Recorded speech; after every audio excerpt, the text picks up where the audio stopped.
வணக்கம். நம்ம வாசலில் வந்து தானாக வளர்ந்த 3 செடிகளையும் பார்ப்போம். இப்போ நடுவு செய்தது வந்துங்க இந்த குண்டு மல்லி கொத்து கொத்தாக பூக்குதுங்க. 9 மொட்டு இருக்குதுங்க ஒவ்வொரு கொத்துலேயும். அடுத்தது வந்து சுண்டைக்காய் செடிங்க. இது வந்து தானாக தாங்க வளர்ந்துருக்கு. ஆனால் எவ்வளோ பூ வந்திருக்கு பாருங்கள். கொத்து கொத்தாக தாங்க இதுவும் பூ வச்சுருக்கு. காயும் கொடுத்துருக்கு. நான் எடுத்துருக்கேன். அடுத்தது பாருங்கள் பரிங்கி கொடி. இது வந்து கிச்சன் வேஸ்டேஜ் மூலிமா வளர்ந்ததுங்க. நல்ல பெரிய காய் கொடுத்துருக்குங்க.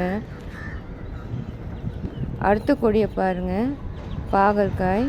இப்போது அதிகப்படியான வெப்பத்தினால செடி கொடிங்கள்லாம் நல்லா வதங்கி போயிருக்குங்க இந்த கொடி. இருந்தாலும் இது காய் கொடுத்துட்டு தாங்க இருக்குது. 1 2 காய் வந்து கொடுத்துட்டு தாங்க இருக்குது.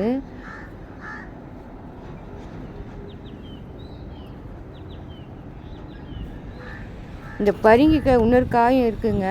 மறைமுகமாக இருக்குங்க, பார்க்கலாம். அதுவும் பாருங்கள் எவ்வளோ பெரிய காய் இருக்குன்னு. 2 காய் வளர்ந்துருக்குங்க ஒரு கொடியில் தான்.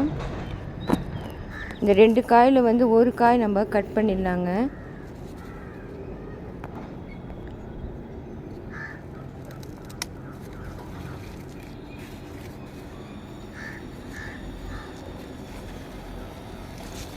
இந்த ஒரு காயை பாருங்கள் எவ்வளோ பெரிய காய் இருக்குது. கிட்டத்தட்ட ஒரு 2 கிலோ மேலே தாங்க இருக்கும். இது நம்ம கட் பண்ணி பார்க்கலாங்க. இந்த காயில் நிறைய நார் சத்து இருக்குன்றாங்க. நல்ல இந்த கோடை காலத்து நல்ல குளிர்ச்சியான காய் கொடுங்க. ஆனால் இது அதிகமாக யாருமே சமைப்பதே கிடையாதுங்க.